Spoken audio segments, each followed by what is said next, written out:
Hi, welcome to our next installment on engineering mechanics. We are going to talk about the potential energy of a system. By the way, my name is Arun Srinivasa and I'm a faculty at Texas A&M. Okay, so let's get started. Today we are going to learn about what is meant by a potential energy of a system and how are we going to use that to find equilibrium configurations of mechanisms. This is actually a very powerful method and an extremely useful one in real life. So it turns out it has many big advantages and you will see what they are. So let's start with a very simple idea.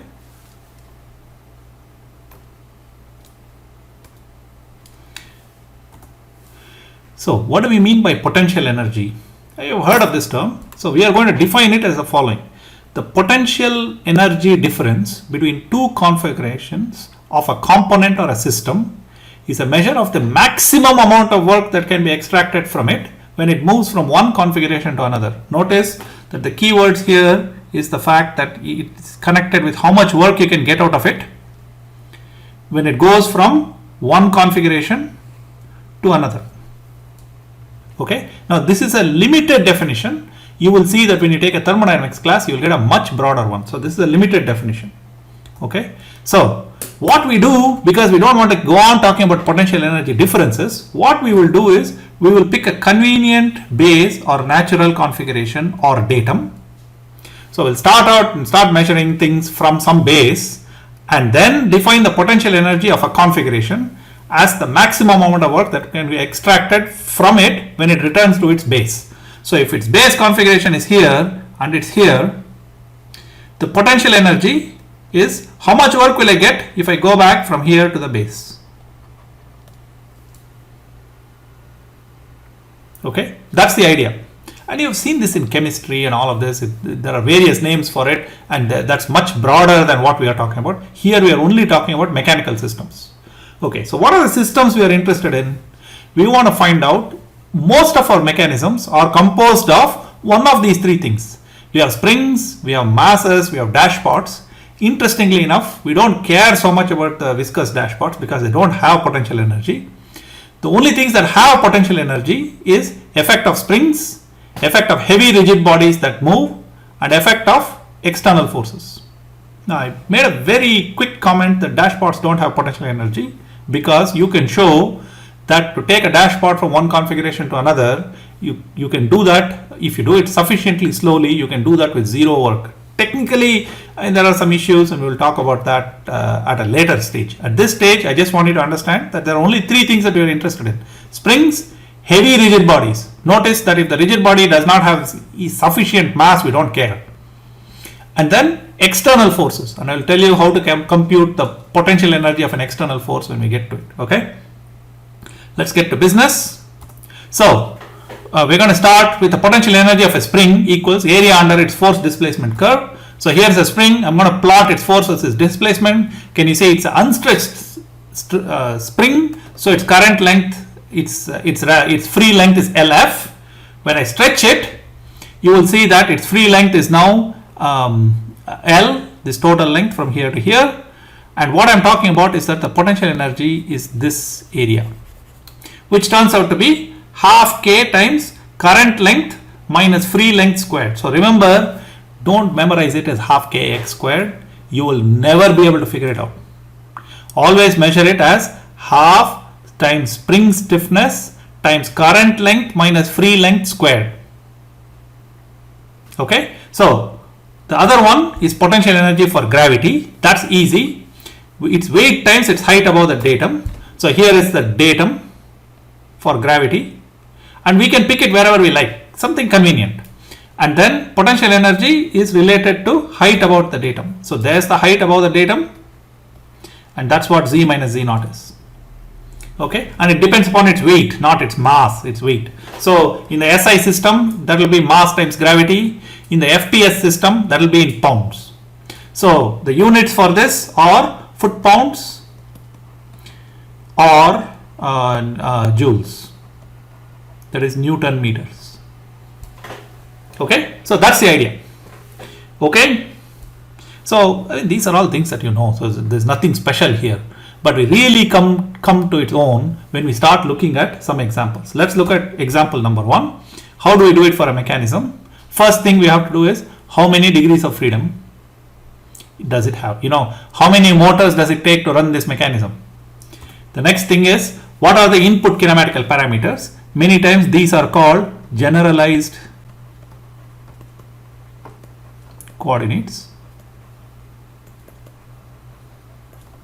These are how many input kinematical parameters are required to specify the configuration. For a spring, find its current length as a function of the kinematical parameters. So you will need geometry for this.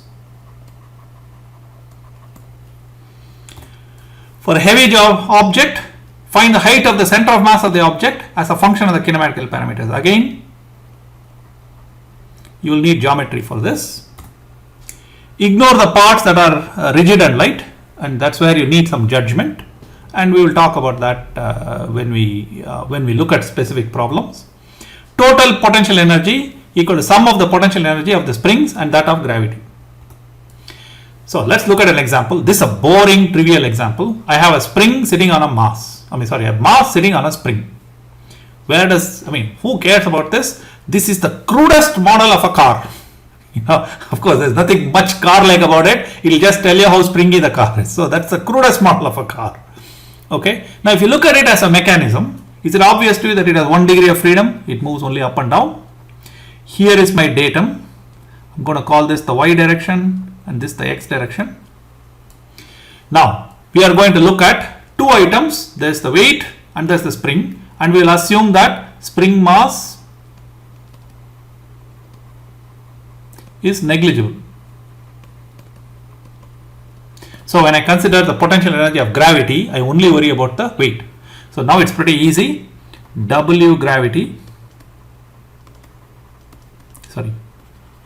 Potential energy of gravity equals W times Y.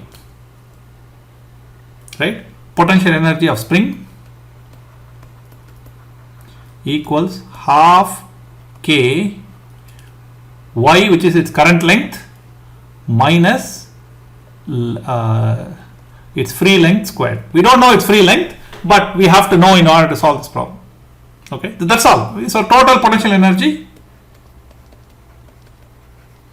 equals Wy plus half, it should be Wy plus whatever is this height.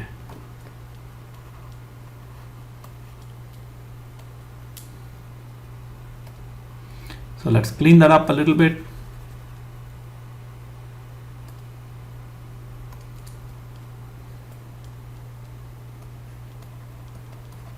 Y plus h plus half K y minus LF squared. You all got this? This is a trivial one. There's nothing much to it. This is the potential energy total. And I'm just getting you to the idea. Now let's look at something that's more complicated. Here our kinematical variable was very easy. We wrote everything in terms of the kinematical variable of choice, and then we got everything. Now let's look at a more advanced case. Look at this mechanism. You can see that there's a big weight here, and that will be this location of the center will be called G. That's the center of mass of that whole thing. And is it obvious to you that it has 1 degree of freedom? Is it obvious to you that I need only one motor to run this thing, right? And the degree of freedom we are going to use is also nicely marked for us, so that's easy, theta. So I got 1 DOF, kinematical parameter is theta. So now length, so what is the potential energy of the spring?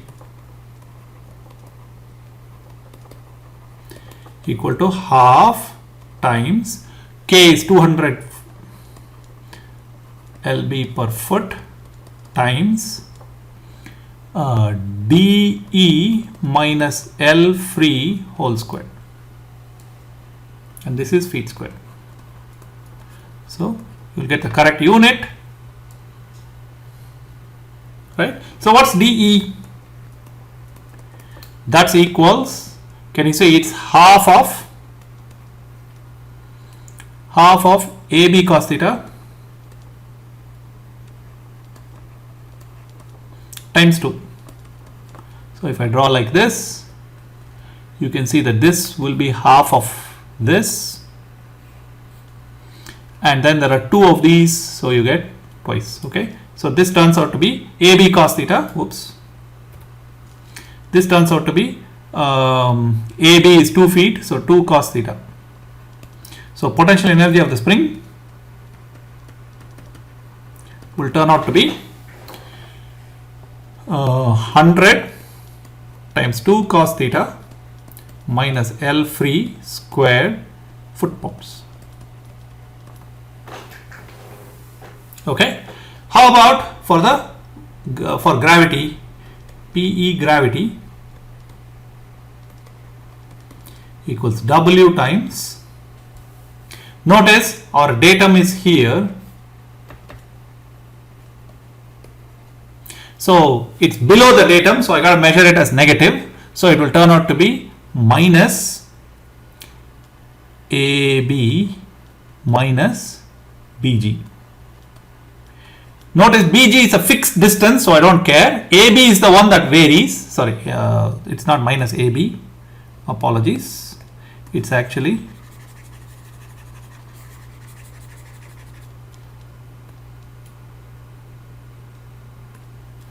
so the potential energy of gravity, PE gravity,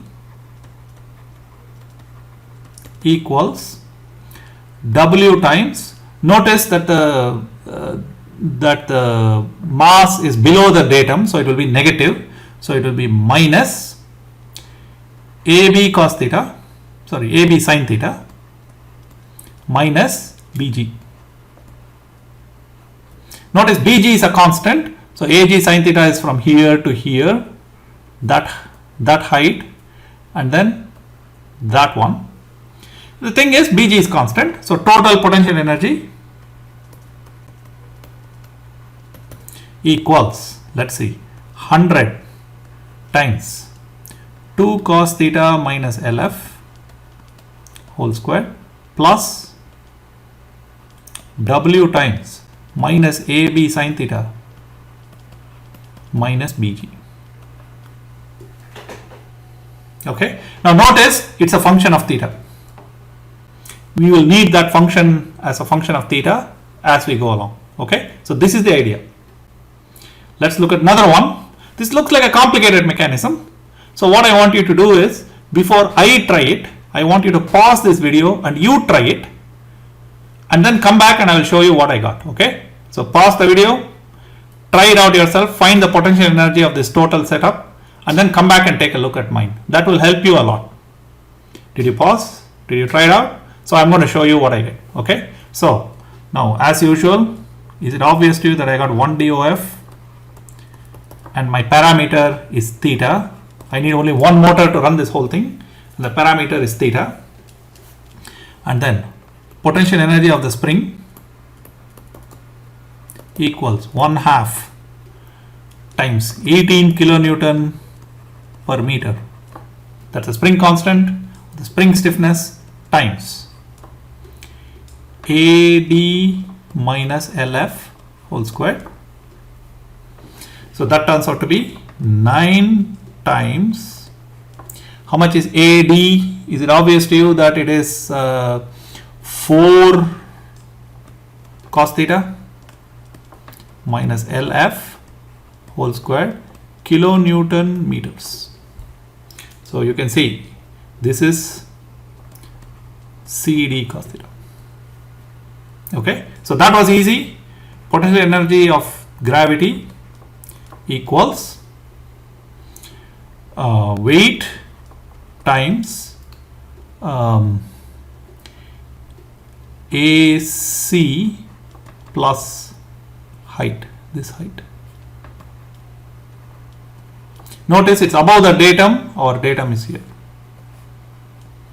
So that is W times AC is 4 sin theta plus H. So total will give me 9 times 4 cos theta minus LF whole square plus W times 4 sin theta plus H. That's it. Okay. So we can find the potential energy of all kinds of things, not just only springs and things. We can even find the potential energy of a whole system. So the question is,